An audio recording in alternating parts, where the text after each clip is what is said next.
ఆ బాధ ఏమీ లేదు, అధికారం పోయిందనే బాధ ఏమాత్రం లేదు. బాధ ఎక్కడ అనిపిస్తుందంటే, ఇంత కష్టపడి సాధించిన రాష్ట్రం, ఇన్ని త్యాగాలతో ఏర్పడ్డ రాష్ట్రానికి ఇవాళ ఒక తెలంగాణ ద్రోహి ముఖ్యమంత్రిగా ఉన్నారు. తెలంగాణ వాదుల మీదకి తుపాకీ తీసుకుపోయిన వ్యక్తిని కాంగ్రెస్ మన నెత్తిన రుద్దింది.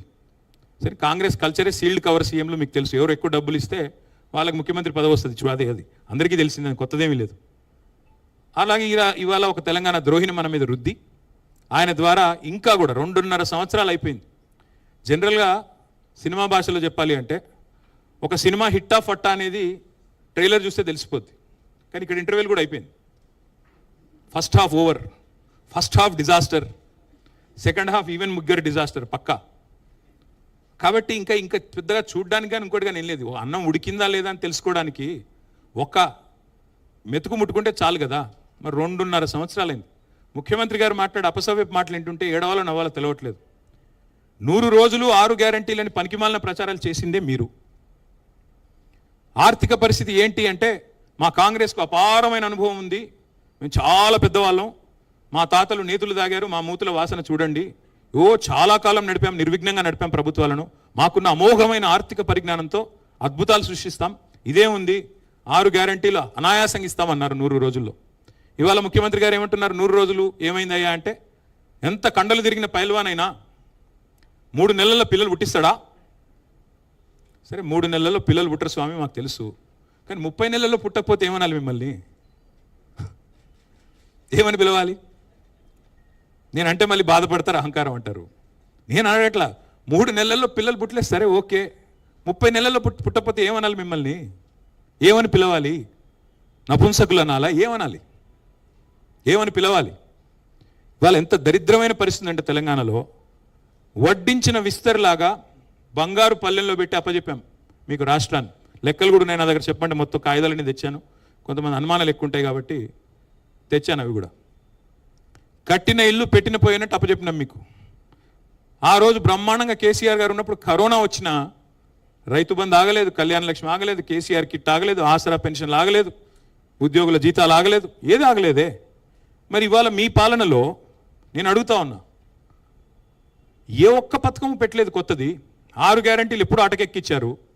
అలవిగాని హామీలతో, అడ్డమైన మాటలతో, దుష్ప్రచారాలతో, విషప్రచారాలతో అధికారంలోకి వచ్చారు. వెనకటికి ఎవడో మొహం బాలేక అద్దం బగలు కొట్టుకున్నాడంట.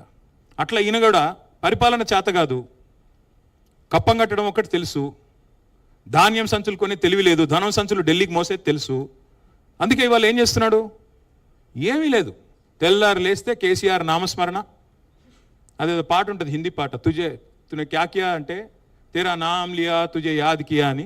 2.5 ఏళ్ల నుంచి ఎక్కడ బాలల దినోత్సవానికి పోయినా అక్కడ కేసీఆర్ నామస్మరణే, స్వాతంత్ర దినోత్సవానికి పోతే కేసీఆర్ నామస్మరణే.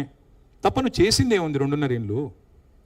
మొత్తం తిరోగమనమే తప్ప పురోగమనం ఎక్కడిది?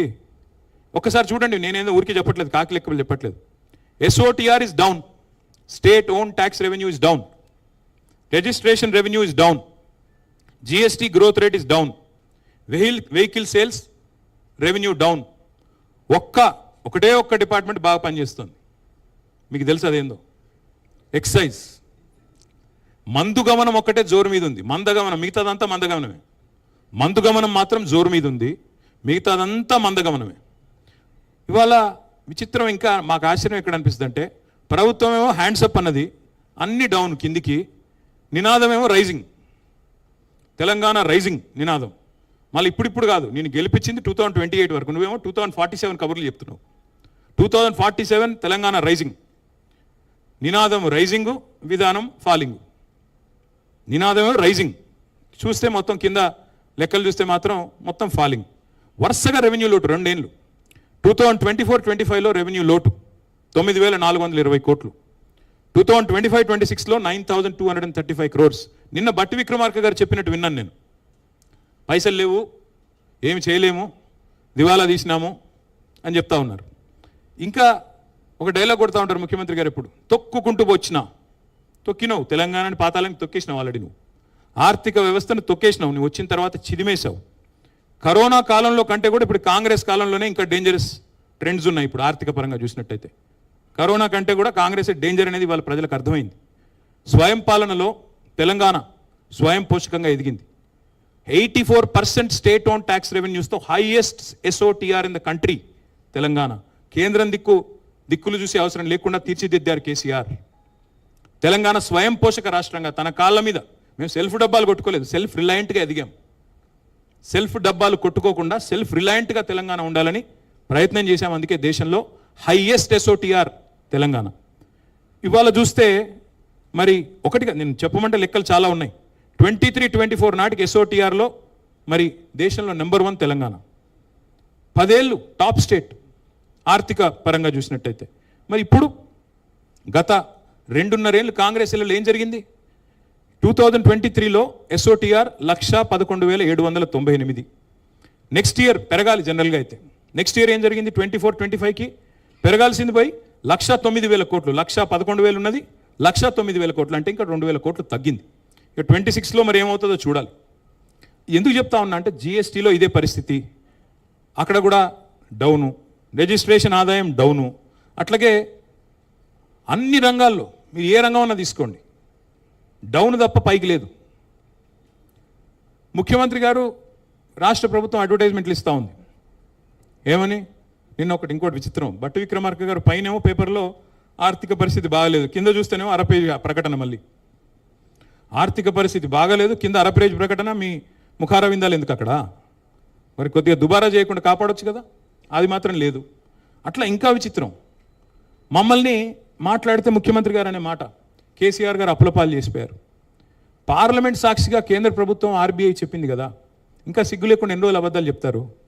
ఒక మంత్రి గారేమో 6 లక్షల కోట్ల అప్పు అంటాడు, ఇంకొక ఆయన 8 లక్షల కోట్ల అప్పు అంటాడు, ఇంకొక ఆయన 10 లక్షల కోట్ల అప్పు అంటాడు. వాళ్ళ నోరుకి ఎంత వస్తే అంత మొక్కాల. మంత్రులు, క్యాబినెట్లో ఉండే మంత్రులకే సయోధ్య లేదు, శృతి లేదు.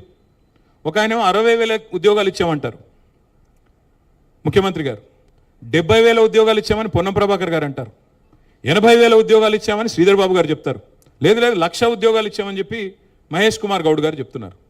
వాళ్ళ ప్రభుత్వానికి పార్టీకి శృతి లేదు, లయ లేదు. క్యాబినెట్లో ఉండే సహచరుల మధ్యన కూడా ఇవాళ కనీసం సయోధ్య లేదు. ఇది వాస్తవం. అది అప్పుల విషయంలో అంతే అబద్ధాలు, ఉద్యోగాల విషయంలో అంతే అబద్ధాలు. కానీ ఒకటి మాత్రం దివ్యంగా చేస్తున్నారు.